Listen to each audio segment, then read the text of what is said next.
He built the building. He helps to buy players through name, image, and likeness. He's our guest tonight, Dr. Richard Chaifetz. This Sports Plus conversation is sponsored by your Quality Ford dealers. Ford F-Series, America's best-selling trucks for 47 years.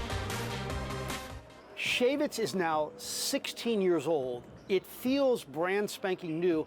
I'm wondering, when you walk in here, do you ever still look around and think, gosh, my name's on this building?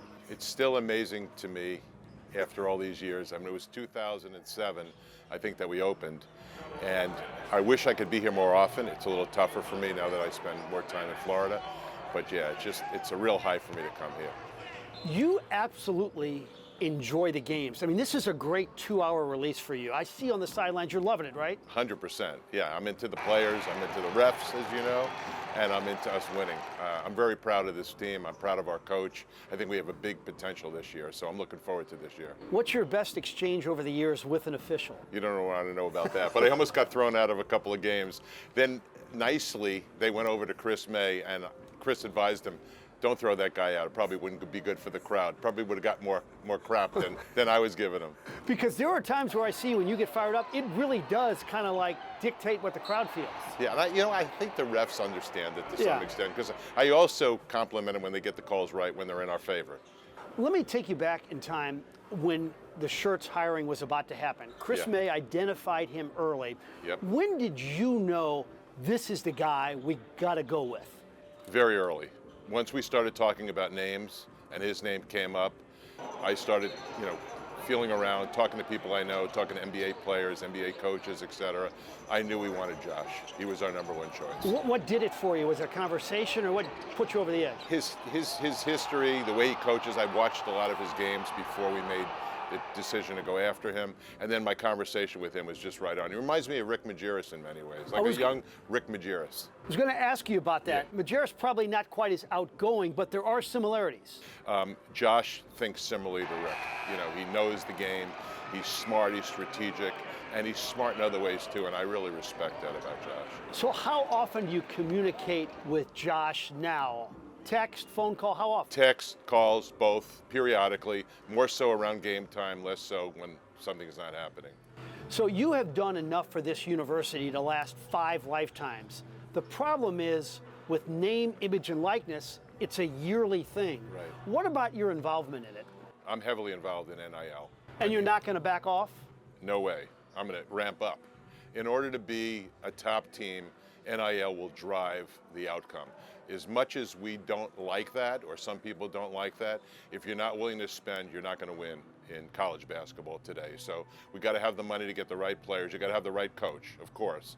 But if you don't spend the money, it's going to be very tough to put a team together. Can you give our audience a little insight into how this works? Does Coach Schertz come to you and say, okay, I think we can get this guard from Santa Clara, but this is going to be the cost? How does that work? Typically what we do is we talk about players and about need for money way ahead of time, preseason. And we try to figure out what is it going to take to build a contending team.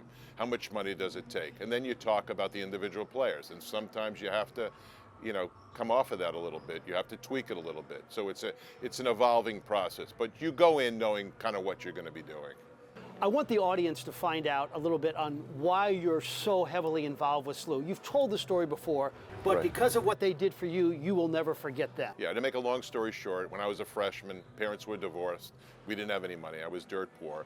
My father, who I reconnected with, said he would pay my tuition. Well, he evidently didn't, because they called me to the bursar's office and told me they were going to throw me out of school unless I went to the president. Go to the president at the time, Father Reinhardt, and basically pled my case. And I said, I was just spewing things, trying to make them allow me to stay. And I said, look, Father Reinhardt, and this was true, I was an A student. I'm very serious about being a good student here. I'm committed to SLU. And I promise you, and this is where I started to spew because I'm a kid, I will pay back the school in a big way because I know I'll be successful. Now, I had a lot of ambition, but I never thought I could pay back the way I did. So fast forward, I became more successful than I ever thought I would, and I remember that commitment. I went to my wife, and she said, hey, I support you. My first big donation was to build the arena.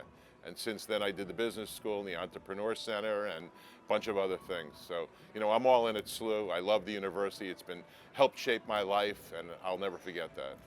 And you're also apparently involved in a group that could bring the WNBA to St. Louis. What can you tell us about that? Just talk about that. I can't say much about it. You know, we want to stay a little bit below the radar, but there's possibility that could happen.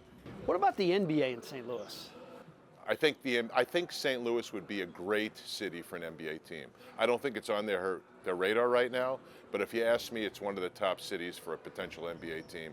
If you look at the demographics, the fan interest, the fact that we don't have a lot of other sports here, football disappeared. So I think it'd be a good city. I think the city would embrace an NBA team, and probably most importantly, a WNBA team, if we're going to be more realistic about what's going to happen in the near term. All right, let's get to the fastest growing sport in America, pickleball. Yep. You and your son Ross, heavily involved, your Yep. owners. Yep. Why the love? First of all, we fell in love with it when we found the opportunity to buy the team. It was an auction process. There were 40 plus families and businesses and individuals that were interested in 2 expansion teams. We stepped up, paid the price we had to pay, and we've just loved it. It's been absolutely fantastic. Fastest growing sport in the world. We're all in on it. We're building facilities. We're doing all kinds of things. We're investing around the ecosystem of pickleball. We believe in the sport. We believe in the future of pickleball. And we're very excited about the St. Louis Shock.